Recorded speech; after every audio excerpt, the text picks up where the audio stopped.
안녕하십니까. 나라사랑학교의 최환열 대표입니다.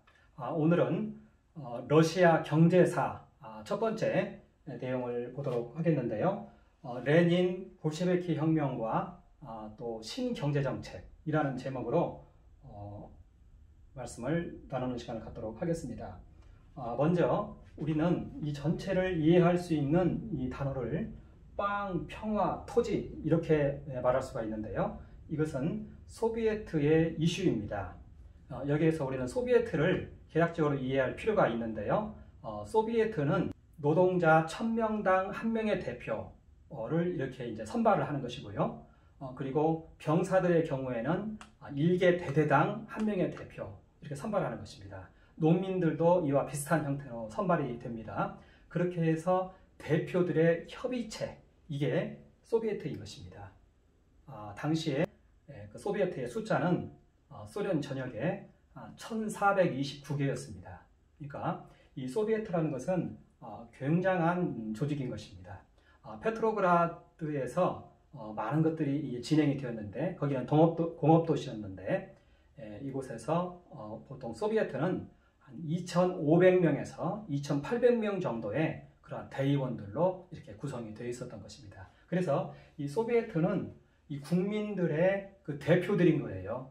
평의회라고도 합니다. 그러니까 이 소비에트라는 것은 굉장한 하나의 그 직접 민주주의를 대변하기도 하는 것이고요. 그 의회와 같은 이러한 그 대의 기구라고 이렇게 생각하시면 되는 것입니다. 이들의 이슈가 빵과 평화와 토지였는데요. 각 그룹을 대표하는 용어예요. 빵은 도시에 있는 노동자들의 이슈였습니다. 당시 1900년도 초 정도에 이러한 도시에 있는 노동자들 한 2천만 명 정도를 예상을 하고 있는데요. 페트로그라드, 지금 페테부르크죠. 페트로그라드에는 이제 도시니까요. 여기에는 200만 명 정도의 도시 노동자들이 존재했습니다. 이들의 이슈가 빵이었던 것입니다. 말하자면 급여와 또 근로조건 개선, 아마 이러한 것이었겠죠. 그리고 평화는 당시에 전쟁 상황이었습니다. 한 3년 정도의 1차 세계대전을 치렀는데요. 처음에 참여할 때는 2, 3개월이면 끝날 줄 알았는데 이게 한 3년을 간 겁니다. 한 800만 명이 죽었고요. 250만 명이 포로가 되었습니다. 그래서 병사들의 이슈는 평화입니다. 전쟁 종결인 것입니다. 그리고 토지는 농민들의 이슈였습니다. 1900년도에 농민들의 수는 한 1억 명 정도 됐습니다. 그리고 전 국가 인구의 82%를 차지했습니다. 그러니까 러시아는 농업국가였던 것입니다. 그리고 1800년도 중반부터 해서 비로소 이제 산업화가 시작이 되는 그러한 나라였던 것이죠. 그래서 소련의 정체성은 바로 농업입니다. 농업국가인 것입니다. 82%가 이제 농민들이니까요. 그것을 우리는 잘 이해를 해야 되는 것입니다. 이때 이제 볼셰비키라고 제가 써놨는데 이건 당의 이름인데 이 볼셰비키가 어떻게 이 소비에트로부터 이런 이슈를 받아가지고 이걸 진행하는지 우리는 이것을 살펴보면은 볼셰비키의 그 혁명과 그들의 경제정책이 무엇인지 그리고 공산주의의 경제정책이 무엇인지를 우리는 이해할 수 있기 때문에 그렇습니다. 자, 이렇게 전체적인 윤곽은 이렇게 방향과 윤곽은 이렇게 되어 있는데요. 이제 우리 이 혁명의 배경을 잠깐 살펴보는 시간을 갖도록 하겠습니다. 러시아의 경제 환경은요, 농업이었습니다. 82%의 인구가 농업에 종사를 했던 것입니다. 그리고 이들을 사실은 대표하고 있는 그런 정치 세력이 있다면 그 사람들을 가리켜서 인민주의자들이다 이렇게 말을 합니다. 당으로는 사회혁명당 이렇게 되는 것입니다. 1901년도에 세워졌는데요. 당시에 당이라고 하면은 지금처럼 의원을 배출하고 하는 이러한 당은 아니고요. 하나의 그냥 정치단체 이렇게 생각하면 됩니다. 러시아의 의회적인 그러한 그 의회가 생긴 것은 1905년도입니다. 그러니까 그 이전에 있는 당들은 사실은 하나의 그냥 정치단체다 이렇게 생각을 하면 되겠습니다.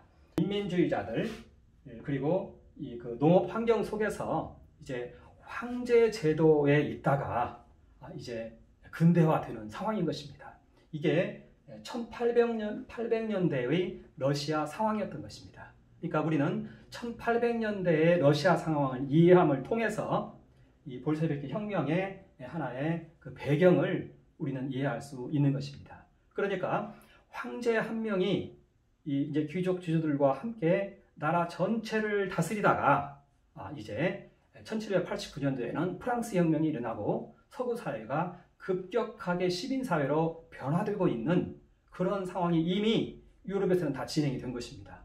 그런 상황에서 소련은 이제 러시아는 이제 그 영향을 받는 그런 상황이었던 것입니다. 1800년대죠. 그러니까 아주 위태로운 그런 시기라고 볼 수 있는 것입니다. 황제 혼자서 다스리던 나라가 이제는 주변에 있는 모든 나라가 다 시민사회로 변화되고 있는 그런 상황 속에서 이 황제는 서 있는 그런 상황이었던 것입니다. 그래서 나름대로 러시아에서도 많은 그러한 개혁들을 단행했습니다. 해서 대표적인 것을 보면은 1840년도 니콜라이 1세는 농노 해방을 하는데요. 그런데 토지를 배분하지 않는 농노 해방을 합니다. 그러니까 경제적으로는 그다지 큰 실익이 없는 거예요. 토지를 주지 않는 상태에서 해방만 한다 이 뜻인 것입니다. 그래서 큰 인기는 없었습니다. 이때 해방된 농노들은 수만 명에 불과하다 이렇게 이제 얘기를 하는데 그래도 지속적으로 증가해서 이들이 하나의 자유농민을 이루게 되는 그런 상황이었던 것입니다. 그런데 효과는 별로 없었던 것입니다. 그리고 1840년경에 막시즘이 러시아에 대거 소개되는 그러한 기간입니다. 그러니까 막스의 책들이 소개되고요. 공산당 선언이 소개되어서 번역되고 이런 가운데에서 러시아에 있는 많은 인텔리들이 이렇게 인민주의자들이 돼갑니다. 그래서 지성인들은 농민들과 함께 그 농업혁명을 생각하는 그런 분위기가 이제 지속적으로 나타났던 그런 상황이었던 것입니다. 이 당시에 1800년도 초반에는요, 이렇게 농민 봉기가 1년에 한 10건 정도 발생했습니다. 그런데 1840년경 이때쯤 중반에 이르렀을 때는 한 50건 정도 발생하는 이런 이제 농민 그러한 봉기가 계속 늘어나는 상황이었고요. 1848년도에는 107건 정도 발생했습니다. 그러니까 이제 이 농민들의 이러한 봉기가 자꾸 점증하는 상황 속에서 니콜라이 1세는 그러한 계획을 단행했고요. 1861년도에 알렉산드르 2세가 농노제를 폐지해버리는데요. 이것은 아주 놀라운 그 혁명입니다. 그래서 알렉산드르 2세는 러시아 황제들 가운데에서 표도르 대제 이후에 가장 현명한 그런 황제였다. 이렇게까지 칭송을 받는 그런 사람이었던 것입니다. 그래서 우리는 알렉산드르 2세의 농노 해방에 대해서 잠깐 좀 알아야 할 필요성이 있습니다. 그래서 알렉산드르 2세는 저 당시에 러시아 인구가 한 6,700만 명 정도 됐습니다. 그리고 그 중에서 5천만 명 정도가 농노들이었습니다. 그러니까 한 75% 정도 차지합니다. 이때 당시에는 5천만 명 정도였습니다. 그러다가 1900년도에 있을 때는 1억 명으로 막 늘어나죠. 폭증을 했던 것입니다. 이 5천만 명 중에서 한 1,000만 명 정도가 자유농민이었습니다. 그리고 4천만 명 정도가 농노들이었는데 해방이 되는 것입니다. 이때 한 1,800만 명 정도가 국가에 속한 농노들이었고요. 한 2,200만 명 정도가 귀족 지주들에게 속한 그러한 농노들이었습니다. 그러니까 4천만 명 정도의 신분이 이때 이제 변화가 된 것입니다. 자, 그런데 이때 신분만 변화되는 것은 의미가 없죠. 토지가 있어야 되는 것이죠. 그래서 토지에 대해서 배당을 해줬는데요. 이때 귀족들이 한 80% 정도를 가지고 있었습니다. 그 중에서 한 30% 정도를 이렇게 이제 농민들에게 이제 불화를 한 것입니다. 그런데 그냥 불화한 것이 아니고요. 그 토지 상환금을 부과를 합니다. 여기에 이제 문제가 좀 발생하고 그러는데요. 토지 상환금의 한 20%는 이 지주에게 바로 배상을 하는 것이고요. 그리고 80%는 국가에게 배상을 합니다. 그러니까 이런 걸 놓고 봤을 때 국가에서 지주들에게 이 땅을 넘길 때 그냥 넘긴 것이 아니라 한 80% 정도는 아마 국가 지분이었던 것 같아요. 그리고 이 당시의 상황을 우리 묘사할 때 지주들 재산의 54%는 국가 채무라고 말하고 있습니다. 이런 것을 봤을 때 당시 이제 황제와 귀족들과의 이런 관계를 우리가 좀 이해할 수 있습니다. 그런데 어찌됐든 20% 정도를 이 지주에게 변상을 즉시로 하고, 그런데 이것도 다 못해가지고요. 이거 변상하는데 한 20년 걸린다고 합니다. 그리고 국가에게 한 49년 정도의 또 이제 상환을 해야 돼요. 연 6% 이자율로 해가지고 했다고 합니다. 그러니까 토합 한 69년 정도는 땅을 불화받았지만 그냥 임시 주인인 것입니다. 그래서 이것을 임시 의무 농민이라고 지금 이제 표현을 하고 있는 것입니다. 그러니까 신부는 자유인이 되었는데 경제적으로는 더 어려워요. 오히려 농노로 있을 때보다 한 20% 정도의 그 토지 소유 경작하는 그 비중이 떨어졌다고 합니다. 그러니까 경제적으로는 더 어려운 상황이 돼가는 것이고요. 더 많이 예속이 되고 이런 상황이 이제 발생을 하게 된 것이죠. 그리고 문제는 여기에만 있는 것이 아니라 이 토지 불화를 할 때요. 미르라는 자치단체에게 불화를 했습니다. 농민 개인에게 다 불화를 한 것이 아니고 하나의 단체를 세워놓고 그 단체에 불화를 했습니다. 이것을 가리켜서 미르라고도 하고요. 또 옵시나라고 합니다. 미르는 자치단체다, 정치적인 자치를 말하는 것이고요. 옵시나는 공동으로 생산한다, 이런 의미를 가지고 있습니다. 그래서 러시아 농민들에게 이 옵시나는 처음 시작과 끝입니다. 그러니까 이미 러시아 농민들은 이때부터 해서 이제 공동생활, 그 사회주의적인 공동으로 생산하는 이러한 것들이 이제 몸에 배이기 시작한 것이죠. 이것이 이들의 삶을 이루었던 것입니다. 이게 1860년도부터 해서 이루어진 그러한 삶이었습니다. 옵시나를 중심으로 한 그 이제 러시아 농민들의 삶이었던 것입니다. 그리고 미르 공동체, 이 미르라는 이 제도를 통해서 이제 정부에서는 이 농민들을 관리를 한 것이죠. 이게 토지를 배분을 하는데 농민들에게 직접 불화한 것이 아니라 이런 공동체를 통해서 불화를 했기 때문에 여기에는 경제적으로 이제 많은 문제를 사실은 가지고 있는 것입니다. 한 5년 전부터 알렉산드르 2세는 토지 개혁을 하겠다고 이제 얘기를 했는데 결국 나온 것이 이거였던 것입니다. 그러니까 농민들 입장에서는 토지를 좀 줄 줄 알고 있었는데 이것은 오히려 경제적으로는 어려워졌고 69년, 70년 이 정도까지 계속 의무 농민으로서 살아야 되는, 그러니까 정상적인 땅 소유자가 아닌 것이죠. 정상적인 농민이 아닌 것이죠. 이런 상태로 이제 발생을 하게 되는 것입니다. 그리고 이때 귀족들도 문제가 생겼어요. 뭐냐면은 농민들의 신분들이 다 자유인들이 돼버리니까 이제는 귀족들은 땅을 가지고 있지만 이걸 어떻게 경작할까, 이런 문제하며 여러 가지 문제가 많이 발생했습니다. 그래서 귀족 지주들도 이때 많이 파산을 했고요. 또 직업을 바꾸어서 도시로 이전을 하기도 하고 전문가로 나가기도 하고 하는 이런 현상이 이때 이제 발생을 좀 이제 했던 것입니다. 그러니까 알렉산드르 2세의 개혁은 놀라운 개혁이었음에도 불구하고 어떤 면에서는 실패한 개혁으로 이렇게 이제 판단될 수 있는 것입니다. 진정한 또 하나의 개혁은 1906년도에 이르러서 이것은 이제 피해 일요일 이후에 입헌군주제가 실시된 그 이후죠. 스톨리핀이 이 개혁을 좀 이루는데요. 이 스톨리핀은 이 미르 공동체에다가 불화하던 그 토지를 개인에게 다 하게 합니다. 그리고 그 개인에게 또 대출도 해주고 해서 자영농이 될 수 있는 길을 열어주고 부농이 될 수 있는 길을 열어줍니다. 이것을 스톨리핀 개혁이라고 합니다. 어찌됐든 1800년도 중반에서의 이 흐름은 농지 개혁은 사실은 실패한 이런 상황이 된 것입니다. 이런 상황 속에서 이 인민주의자들은 이제 1873년도에 인민소고로라는 운동을 하게 됩니다. 이 사람들은 이제 인텔리들입니다. 그리고 자본주의 폐단을 아는 것입니다. 이제 그 서유럽의 변화상을 아는 거예요. 이 사람들이 이제 인민 속으로 운동을 전개합니다.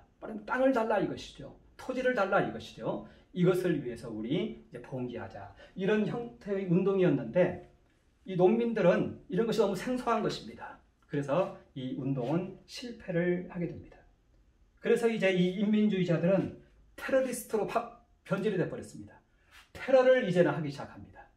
해서 한 해에 263건, 그 17,000명 정도가 테러에 의해서 살해가 되는 이런 이제 기록이 존재합니다. 이 테러리스트들에 의해서 알렉산드르 2세도 1881년도에 암살을 당합니다. 수차례에 걸쳐서 암살 시도가 있었고 해서 결국은 1881년도에 이제 암살을 당합니다. 이때 알렉산드르 2세는요, 황제 혼자서 이 나라를 통치하는 것에 대해서 불가능하고 또 산업 발전에도 크게 영향이 있다는 것을 알고 입헌 군주제로 이제 변화를 하는 상황이었고 거의 결정이 된 상황이었습니다. 그런데 암살을 당해버렸습니다. 그래서 이 입헌 군주제로 나아가는 의회에 의해서 함께 나라가 이제 다스려진 상황이죠. 그런 입헌제가 시도되지 못합니다. 이것은 이제 1905년도에 가서 비로소 실시가 되어지는 이런 상황이 되는 것이죠. 알렉산드르 3세도 1887년도에 또 이제 암살을 당하는 위기에 이제 처하는데요. 이때 알렉산드르라는 청년이 이 알렉산드르 3세에 대해서 이제 암살을 이제 시도합니다. 그런데 잡혀가지고 사형을 당합니다. 그리고 그 알렉산드르의 동생이 레닌입니다. 레닌.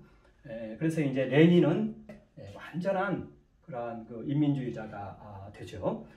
그리고 이제 레닌이 1890년도에 그 페트로그라드로 이전을 해 와서 여기 이제 대학을 들어갑니다.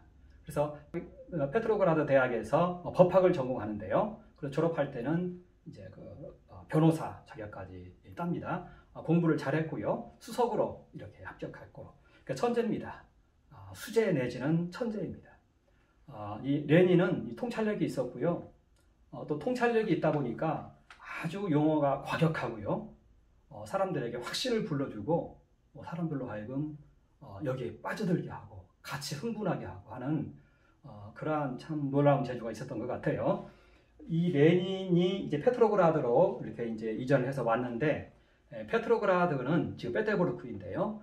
당시에 산업화가 가장 이제 1800년대에 이제 크게 진행되는 그러한 도시였던 것입니다.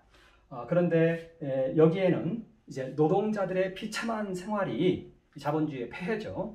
펼쳐지고 있었던 것입니다. 여기에서 이제 레닌은 마르크스주의를 이제 배우게 됩니다. 그리고 이 마르크스주의는 농민하고는 맞지 않아요. 마르크스주의는 도시 노동자, 플로레타리아에게 맞습니다. 그래서 도시 노동자들이 이제 기업주의 그 폭정에 대항하는 이런 형태인 것인데, 페테르부르크가 그러한 상황이었던 것입니다. 그래서 레닌은 이제 졸업을 하고 그리고 노동계급 해방투쟁이라는 단체를 1895년도에 만듭니다. 그리고 이 단체가 사회민주노동당이 됩니다. 그리고 이런 단체를 만들어서 자꾸 선동하고 투쟁을 조장을 하니까 이제 정부 당국에 잡혀가지고요, 5년 동안 유배를 갑니다. 그리고 그 5년 동안 유배 생활이 1895년부터 해서 이제 1900년까지 좀 이어지고요. 그 사이에 사회민주노동당은 설립이 되어지는데, 이 설립 주체는 결국은 레닌과 마르코프가 이제 함께 동지적인 입장에서 이 당을 이제 세우는 것이죠. 그리고 레닌은 1900년도에 더 이상 이 러시아에서는 그렇게 과격한 활동을 할 수 없기 때문에 독일로 망명을 합니다. 그리고 그곳에서 이스크라지라는 이 잡지를 발행함을 통해서 계속 이 운동을 지금 해 나갑니다. 이것이 이제 사회민주노동당입니다. 그래서 사회민주노동당은 도시 노동자를 대표하는 당이고요. 여기 또 인민주의자들의 사회혁명당은 농민들을 대표합니다. 그리고 이들의 이슈는 여기 사회민주노동당은 빵이고요. 여기의 이슈는 토지 이렇게 되는 것입니다. 그리고 레닌은 상당히 이제 과격하고요. 그리고 이런 상황 속에서 직업적인 혁명가가 좀 필요하다. 혁명을 직업으로 삼는 이런 사람들에 의해서 당이 진행이 돼야 되고 이 당은 군대식이 돼야 되고 하는 이렇게 아주 과격한 또 비밀스러워야 되고 하는 이런 형태를 주장을 했습니다. 이게 볼셰비키입니다. 그런데 마르코프의 맨체비키는 유럽식입니다. 그래서 이 활동도 공개적이어야 되고 도시 노동자들의 교육이 필요하고 교육이 된 상태에서 이 혁명이 진행될 수 있다. 이렇게 하는 아주 이제 온건파입니다. 이 둘이 같이 시작을 했지만 결국은 레닌은 아주 싫어했습니다. 그래서 이들은 이제 계속 갈등을 겪다가 1912년도에 레닌은 볼셰비키 당 자체를 새로 세워버립니다. 완전히 이제 그때 가서 갈라지는 것이죠. 그러나 그 전까지는 사회민주노동당으로 이렇게 존재했던 것입니다. 그리고 또 하나의 세력이 있다면 이제 자유주의자죠. 자유주의자. 그리고 또 지주. 그리고 기업인들은 부르주아라고 이제 불러야 되겠죠. 부르주아들. 그리고 이런 사람들이 주로 사회의 지도층이죠, 사실은. 근데 이런 사람들이 이제 다음에 의회가 세워졌을 때 이제 좀 주요 멤버로 이제 이렇게 나아가는 것이죠. 사실은 사회의 지도층이지만 그리고 지식인층이고 그렇지만 인적 구성면에서 볼 때는 사회혁명당이 대부분을 다 차지하고 있는 것이고요. 그 다음에 사회민주노동당이 근로자들, 노동자들을 대표하는 당이고, 이제 세 번째 이 그룹은 기존 기득권 세력으로서 수적으로나 이런 면에서 많이 밀리고 있는 이제 그런 상황인 것이죠. 이것이 당시의 러시아의 이제 경제적인 상황이었습니다. 레닌은 이때 이제 독일로 망명해 있는 그런 상황이고요. 그러다가 이제 피해 일요일이라는 1905년도에 사건이 이제 하나 발생을 하는데요. 항상 문제는 이 빵 문제에서 시작이 됐습니다. 그래서 1월 3일에 페트로그라드의 루틀로프 공장에서 몇 명을 해고하는 일이 발생을 합니다. 노동자 3명을 해고합니다. 그래서 이것이 루틀로프 공장 전체의 이제는 하나의 파업으로 이어집니다.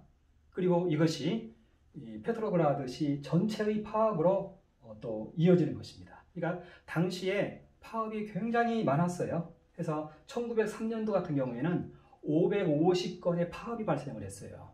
당시에 노동 여건이 너무 이제 불안전했던 것이에요.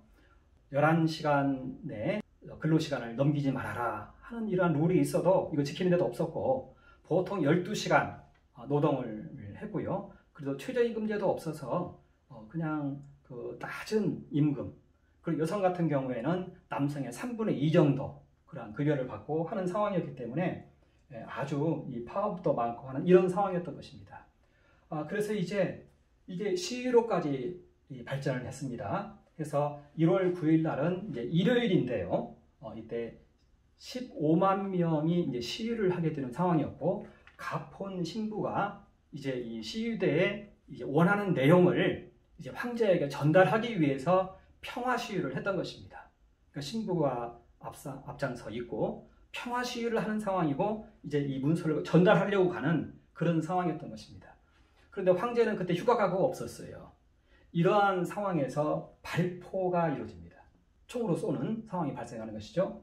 이때 1000명 정도가 죽습니다. 한 3000명 정도가 부상을 당하고요. 이런 상황이 이제 발생을 하자 이제 이것이 이제 크게 문제가 되는 그런 상황인 것입니다. 그래서 이 시위는 계속되어집니다. 그래서 궁극적으로 이제 이 황제는 10월 선언을 하게 됩니다. 이것이 바로 두마 의회를 이제 허용하는 것입니다. 이 두마는 의회의 이름입니다. 이제 국회가 출연하는 것이죠. 그리고 노동조합을 허용합니다. 자, 이게 두마 의회를 허용한다는 얘기는 뭐냐? 이제는 입헌군주제로 바뀐다는 것입니다. 황제 1인에 의해서 다스려지는 나라가 이제는 이 의회를 통해서 이제 법을 세우고 하면서 그 나라가 운영된다, 이런 뜻인 것입니다. 그러니까 이것은 하나의 혁명인 것입니다. 혁명. 아주 질서가 크게 바뀌는 그런 상황이죠. 또 그럼에도 불구하고 12월 달에는 이 소비에트 이제 노동조합이 형성이 되면서 이것이 하나의 소비에트 성격을 하는 것이죠. 반정부 무장 봉기가 일어나고 하면서 이때 볼셰비키와 맨셰비키에서는 혁명 중심으로 나아가는 것이고요. 맨셰비키에서는 아직은 우리가 나설 때가 아니다. 그리고 더 많은 교육받은 노동자들이 나올 필요성이 있다 하면서 이때도 여기에 이제 이 사건과 관련해서 이들은 아주 중요하게 서로 또 논쟁을 합니다. 그러면서 이제 볼셰비키와 맨셰비키가 이제 자꾸 갈라지는 그런 상황이 이렇게 발생을 하게 되는 것입니다. 이것이 이제 피해 일요일 1905년도에 있었던 사건인데요. 이 사건을 통해서 러시아는 이제 입헌 군주제로 발전을 하는 것이고요. 그러면서 러시아에 있는 이 많은 문제들이 사실은 이때 일단락이 된 것입니다. 그래서 1906년도하고 1907년도에는요, 연 7% 정도의 지속적인 그 공업 부분에서의 성장을 가져옵니다. 그러니까 이제 안정이 좀 된 상황인 거예요. 그래서 이때 이제 레닌은 또다시 2차 망명을 떠나는 것입니다. 이때 레닌은 이제 생각을 할 때, 다 끝났다, 이러고 이제 떠난 것입니다. 말하자면 이 1월 1905년도에 이 혁명이 혁명으로 이어지지 않고 그냥 의회가 출연함을 통해서 이제 황제 단독에 의해 다스려지는 나라가 아니라 이제 의회를 통해서 정상적으로 이루어지고 또 노동조합이 허용되고 하면서 이제 안정을 찾아가는 그런 상황이었던 것입니다. 그래서 이제 그 레닌은 다시 또 이제 망명 생활을 떠나는 것이고요. 이 1905년부터 1917년 돌아올 때까지 또 이제 오랜 기간 동안 한 12년이라는 기간 동안 이제는 그 러시아에서는 이런 혁명의 기운은 이제 존재하지 않는 이런 상황이 전개된 것입니다. 그런데 문제는 1차 세계대전이 발생을 했다는 것입니다. 1914년도에 1차 세계대전이 발생을 한 것입니다. 이때 800만 명이 죽었고요.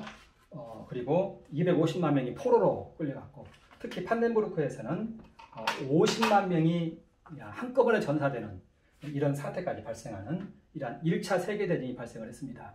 2, 3개월이면 끝날 것이다 생각하고 애국심 가지고 참여를 했는데 이것이 이제 3년을 가게 되는 이런 상황이 이제 발생을 한 것입니다. 평화가 요청되는 그런 상황이었던 것입니다. 그래서 사실 1차 세계대전이 없었더라면 어떻게 보면은 러시아에서의 이러한 그 혁명은 일어나지 않고 도시 노동자들과의 이러한 계속적인 이 갈등과 이러한 속에서 이제 여기도 산업화가 되고 새로운 상황이 발생할 수 있었을 것입니다. 자, 그런데 이 세계대전이 이 나라를 굉장히 경제적으로 큰 어려움 가운데 몰아넣었습니다. 이것이 1917년에 2월 혁명으로 발생을 하는데요. 1917년 정도 되면 이제 세계대전이 이제 그 아주 나라 전체에 큰 어려움으로 다가오는 이러한 시기입니다. 남자들은 이 페트로그라드를 중심으로 해서 이 모든 것이 좀 전개가 되는데요. 페트로그라드가 그 당시에 소련의 수도였습니다. 그리고 이제 몇 년 후에 레닌이 이제 모스크바로 천도를 하는 것이죠. 자, 이때 2월 혁명도 페트로그라드에서 이제 시작이 되는데요. 도시의 남성들은 다 군대로 끌려갔습니다. 그리고 이제 여성들이 그 공장에 가서 일을 하고 그러고 이제 생계를 꾸려가야 되는 그런 상황인 것입니다. 이때 얼마나 힘들었냐면 아이가 탄생을 하면은요 2살을 못 넘기고 죽는 아이가 한 3분의 2가 되었다고 합니다. 그리고 아이를 돌봐줄 사람도 없습니다. 그리고 엄마가 그 아이에게 헝겊에다가 설탕물 적셔가지고 이렇게 물려주고 집을 나와야 되는 이렇게 아주 비참한 그 생활을 했던 것입니다. 그런 가운데 있다가 1월 달에 철도에 좀 문제가 생겨가지고요. 식량이 원활하게 유통이 돼야 되는데 이 문제가 생겼습니다. 그래서 빵에서 이제 식량에서 문제가 생긴 것입니다. 그래서 이제 페트로그라드가 난리가 난 것입니다. 그래서 이때 이제 여성 근로자들이 시위에 참여를 하는 것입니다.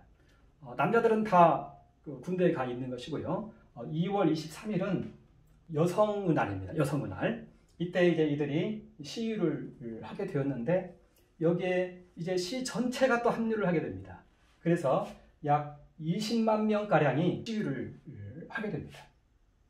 이때 이제 페트로그라드 수비대에서는 또 이제 발포를 한 겁니다. 해서 한 1,500명 정도가 이 기간 중에 이제 죽습니다. 자, 그런 상태에서 이제 볼린스키 연대에서 이제 우리는 더 이상 시민을 죽이지 않겠다. 이런 양심의 자책감이 이제는 일어나기 시작합니다. 그러면서 여기에서 이제 반란이 일어납니다. 구호는 그거였습니다. 우리는 이제 더 이상 시민을 죽이지 않겠다. 이거였습니다. 이렇게 하면서 반란이 일어난 것입니다. 상관을 살해하는 일이 발생한 것입니다. 그리고 이 운동은 페트로그라드의 수비대에게도까지도 이제 전달이 됩니다. 페트로그라드 수비대는 한 20만 명이 되었지만 이제는 이 페트로그라드 수비대가 이제 적극적으로 개입을 않겠다고 하고 나선 거예요. 그러니까 소비에트 그 운동에 나름대로 이제 이해를 하고 참여를 하게 되는 이런 상황이 발생을 한 것입니다. 그래서 이제 볼셰비키 연대와 페트로그라드 수비대에서 한 1-2천 명 정도의 그러한 그 병사들 그리고 노동자들 이제 그 무장한 노동자들이 되는 것입니다. 이들이 하나의 봉기를 일으키는 것입니다. 그래서 주요 기관들을 다 점령을 하고 이제는 이게 시위대의 세상이 되어버린 것입니다. 이러한 기가 막힌 상황이 발생한 것입니다. 페트로그라드 수비대에서 이 시위를 진압을 해줘야 되는데 중립적인 입장으로 이제 돌아서버린 것이에요. 그런 상황에서 이렇게 무장을 한 이제 노동자들이 그리고 일부 군인들하고 합세를 해가지고 주요 기관들을 다 점령을 해버리고 이제 압박을 하는 것입니다. 그래서 이제 3월 2일 날에 별 수 없이 이 황제는 퇴위를 해버립니다. 니콜라이 2세가 이제 그 황제 자리에서 퇴위를 합니다. 정치적인 공백이 발생을 한 것이죠. 이제는 나라를 다스린 사람이 없습니다. 나라가 끝나버린 것입니다.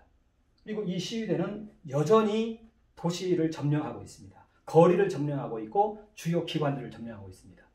그리고 페트로그라드 수비대는 여기에 대해서 중립에 서버립니다. 오히려 이 노동자들을 이해한다 이런 입장에 있는 것입니다. 이해하는 입장에 서버리는 것입니다. 그러니까 완전히 도시 전체가 노동자 시위대를 중심으로 한 일부 병사들에 의해서 점령을 당한 것이죠. 자, 이런 상황에서 이 시위대가 계속 이 황제가 퇴위를 했지만 이제 상무가 퇴위를 해버리니까 이제는 이러한 수비대는 명령 받을 것도 이제 없는 그런 상황이죠. 자, 이런 상황에서 의회까지 이제 타브리다 궁에 있는 이제 아까 얘기한 여기 두마 의회가 출연을 했지 않습니까? 이 의회까지 이제는 압박을 하고 들어갑니다. 이 의회에서는 대안이 없어요. 그냥 두려움에 쌓여 있는 것입니다. 시위대는 밖에 꽉 차 있죠. 의회 구성원들은 대표들은 그 안에 있고 이걸 어떻게 하나 이런 상황에 그냥 빠져 있는 것입니다. 군대에서 나서 도와주지 않고 이런 상황에 이제 접하게 된 것입니다. 이때 이제 이 시위대하고 이 의회하고 중재하는 세력이 나타났는데 그들이 바로 이제 여기 그 사회주의자들입니다. 사회혁명당을 비롯한 이 사회자들이 중재를 하고 나선 것입니다. 그러면서 이 시위대를 향해서 너희들의 대표들을 구성하라고 얘기합니다.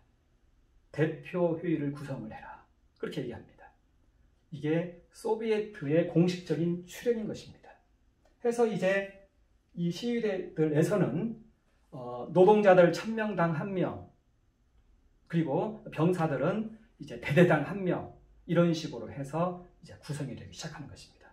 이때 페트로그라드는 한 2800명 정도 이렇게 됐습니다. 이제는 거대한 하나의 근로자들과 병사들의 대표회의가 구성이 되어버린 거예요. 그리고 1429개 정도 10월달 정도 이르렀을 때는 전국의 이 소비에트가 구성이 된 것입니다. 농민들의 하나의 소비에트가 구성이 되는 것이죠. 결국은 이제는 이 소비에트가 정권을 다 장악을 한 상황이 된 거예요.